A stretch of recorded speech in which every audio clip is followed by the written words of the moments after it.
American cities are full of people, cars, and buildings, yet many of them still feel strangely empty. You can walk through downtown with thousands of residents and office workers, but the streets often feel quiet, the public spaces unused, and the sidewalks disconnected. This isn't just about population size. It's about how cities in the US have been planned and built. Wide roads, zoning rules that separate houses from shops, and designs that favor cars over people all create places that feel hollow, even when they're actually busy. Cities in the US don't just feel empty by accident. The way they were planned and built plays the biggest role. To understand why so many American cities feel disconnected, we need to look at two main factors: urban sprawl and zoning laws. These decisions, made over decades, shape how people move, interact, and experience city life daily. Urban sprawl is the spread of low-density neighborhoods far from the center of a city. Instead of concentrating housing, work, and daily needs in walkable zones, sprawl pushes everything further apart. The result is long drives between home, school, work, and shopping. Even when thousands of people live in a metro area, they're spread so thin that no single place feels alive. Think about the difference between a neighborhood where you can walk to a corner store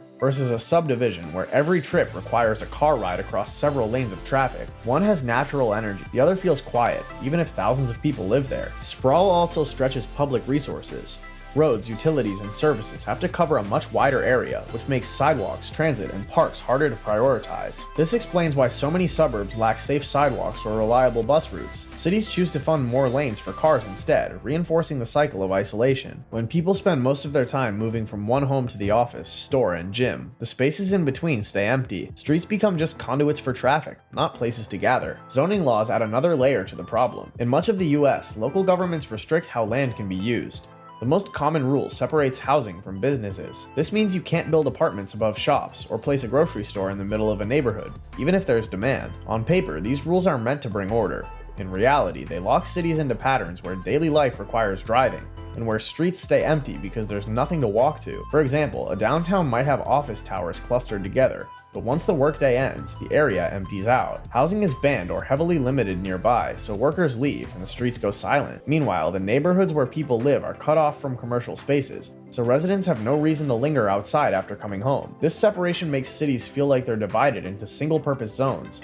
Work here, live there, shop somewhere else. Each one is busy for a short window of time, then lifeless the rest of the day. What makes this so striking is that these lies are not natural or inevitable, they're policy choices. Other countries allow mixed-use buildings, denser housing, and smaller blocks that keep people close together. These design decisions create constant street life because people don't have to leave their area just to meet basic needs.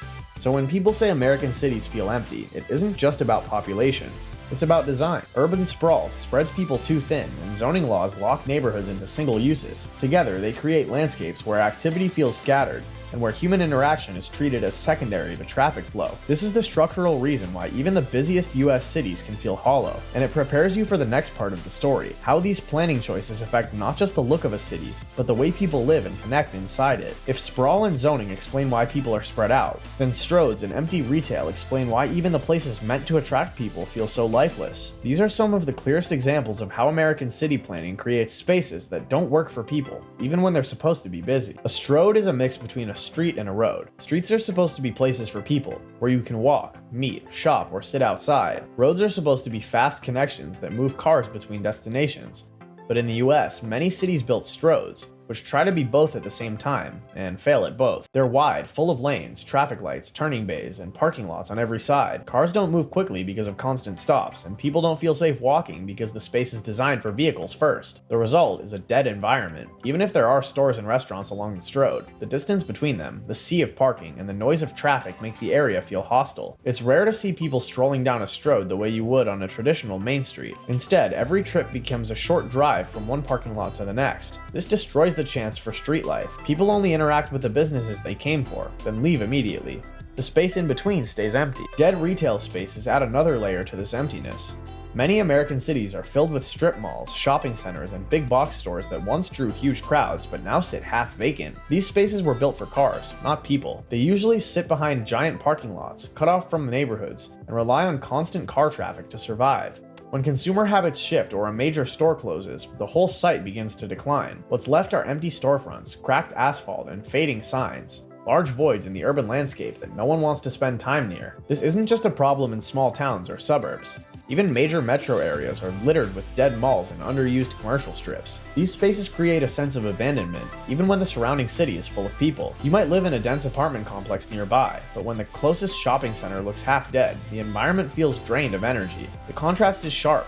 A city can have millions of residents but still feel hollow because so many of its visible spaces are lifeless. What makes both Strode's and dead retail so damaging is that they are built at a massive scale. A single Strode corridor can stretch for miles. A failed mall can take up the space of dozens of city blocks. Instead of being stitched into the fabric of a neighborhood, these projects dominate it. They shape how people move, where they spend time, and whether they even feel like they're part of a community. This is why many people describe US cities as looking empty or sterile. The spaces that should feel lively, commercial corridors, shopping districts, and main streets, are often reduced to oversized traffic funnels and abandoned retail shells. They simply tell you to drive in, consume, and drive out. And that brings us to the bigger issue. When cities prioritize car access and large-scale development over human-scale design, they create environments that are technically full of activity, but emotionally empty. The next step is to look at how this pattern affects daily life, how people feel isolated, disconnected, and left without real public spaces to share. However, if Strodes and empty malls show how commercial areas fail, then the lack of walkability in public transit explains why entire cities feel disconnected. These two problems affect daily life more than almost anything else. They decide whether people can move freely in their own city, or whether every trip requires a car and long stretches of isolation. Most American cities are built in a way that makes walking difficult, even in dense areas. Sidewalks are often too narrow, incomplete, or missing entirely. Streets are wide, with long waits at crosswalks and fast-moving cars just feet away. Distances between homes, shops, and offices are stretched out, making walking impractical for basic errands. Even when sidewalks exist, they rarely lead to places where people actually want to go. Walking becomes an afterthought instead of a normal part of life. The lack of both walkability and transit also feeds into inequality. If you can't drive, whether because of age, disability, or cost, you're often cut off from basic needs. In many American cities, it's difficult to reach a grocery store, school, or doctor's office without a car. This makes cities feel not only empty, but also unwelcoming. They function for vehicles, not for people. Together, these choices explain why even crowded cities can feel hollow. Without walkable streets and dependable transit, public life has nowhere to grow. Instead of lively sidewalks and shared destinations, we get empty roads and long commutes. And this brings us directly to the bigger question: what happens to community and connection when the very design of a city makes it harder for people to come together? Meanwhile, if the lack of walkability and transit explains why movement inside cities feels broken, suburban overexpansion shows how American cities physically stretch themselves into emptiness. This isn't just about suburbs existing, it's about the massive scale at which they have grown, and how that growth weakens the sense of life and community in entire metro areas. For decades, US cities have poured resources into spreading outward instead of building inward. Every new subdivision, office park, or shopping center pushes the edge of the city further out. On paper, this looks like growth: more homes, more square footage, more parking, more highways. But the effect is the opposite of vitality. The city core is drained of energy, and the surrounding landscape is filled with endless repetition: rows of houses, strip malls, and wide roads, each disconnected from the next. Suburbs are not empty of people. They're full of families, workers, and children. The problem is that they are designed in a way that scatters people so far apart that the public realm feels empty. A subdivision of hundreds of homes might only connect to the outside world through a single road. Neighbors drive everywhere instead of walking, and common spaces like parks or squares are rare. Even if thousands of people live in the same zip code, you rarely see them outside. The suburban form hides people in private boxes, while the streets themselves remain lifeless. This overexpansion also stretches public services thin. Fire departments, schools, utilities, and transit all have to cover huge areas. Maintaining miles of extra road and infrastructure costs cities far more than compact neighborhoods do. Instead of investing in sidewalks, parks, or better transit inside the city, governments spend billions extending highways and pipes to reach the next subdivision. The outcome is a city that looks larger on the map, but feels hollow at its center. Another issue is how suburban overexpansion pulls resources and attention away from downtowns and older neighborhoods. As development spreads outward, older areas often decline. Businesses close, schools lose funding, and buildings are left abandoned. This creates a paradox. The region's population grows, but its visible spaces in main streets, plazas, and cores become emptier. A downtown may look lifeless, not because the city is shrinking,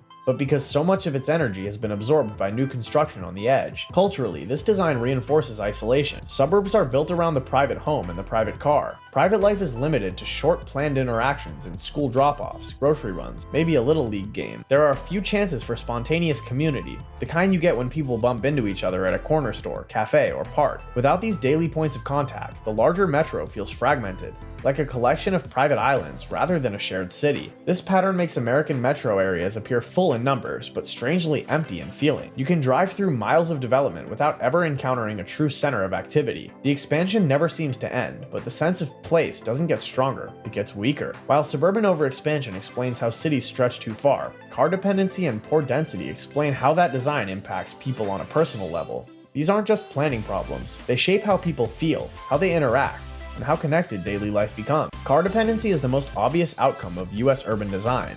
In many cities, owning a car is required for almost every activity. Going to work, buying groceries, visiting a friend, or even taking kids to school often means getting behind the wheel. On the surface, cars provide freedom. But when the entire city is built around them, they take away something else, the natural human interaction that happens in walkable shared spaces. When most of your day is spent inside a vehicle, the city becomes something you move through, not something you participate in. The commute is solitary. The trip to the store is solitary. Even entertainment happens in a sealed-off box. The streets might be busy with traffic, but the people inside those cars are cut off from one another. This creates a strange emptiness, a crowded highway full of individuals who are completely alone. Poor density magnifies this feeling. In a low-density environment, there simply aren't enough people in a given area to support constant activity. Cafes, shops, and transit lines struggle to survive because the customer base is spread too thin. Sidewalks stay empty because there aren't enough residents nearby to fill them. Instead of one lively neighborhood, you get a patchwork of scattered homes and businesses, each one too far apart to generate a sense of life. This has psychological consequences. People living in low-density, car-dependent cities often report higher levels of stress, frustration, and loneliness. The daily grind of traffic takes a mental toll. Long commutes eat into time for family, friends, or leisure. The lack of shared spaces reduces casual social interaction, the kind that happens when you see the same neighbors on your block or recognize faces at a corner store. Instead, social life must be scheduled and planned, often requiring more driving, which adds even more stress. There's also the sense of disconnection from place itself. In a city with poor density, public life feels scattered.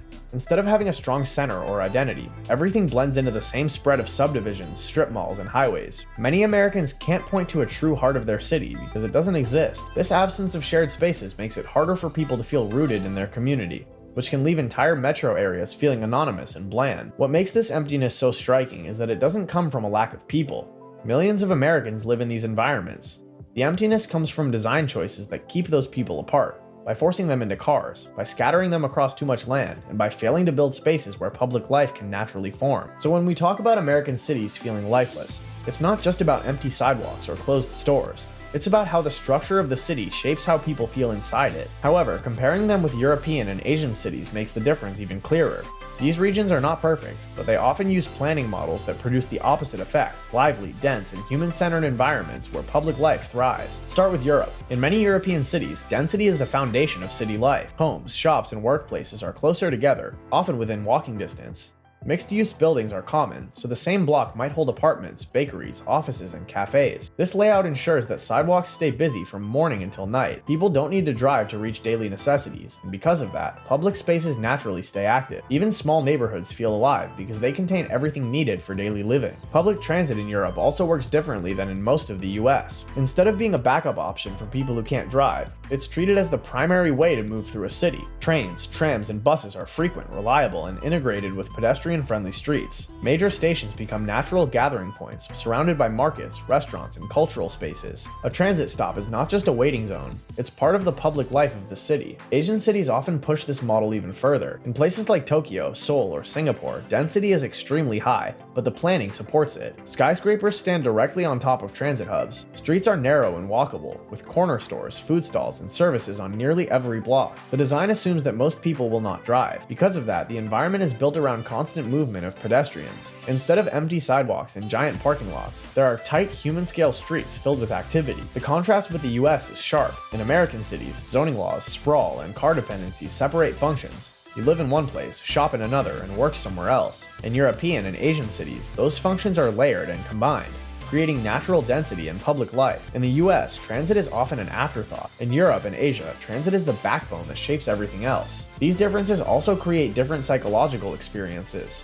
Walking through a European or Asian city often feels energizing because you're constantly surrounded by people and activity. The city itself feels alive. Walking through many American cities feels draining because the spaces are empty, stretched out, or dominated by cars. Even when the population is the same, the design produces opposite feelings. It's worth noting that many of these foreign cities also faced growth pressures and car ownership booms in the 20th century, but they made different choices. They invested in transit, protected mixed-use neighborhoods, and prioritized density. The US doubled down on highways, parking lots, and suburban expansion.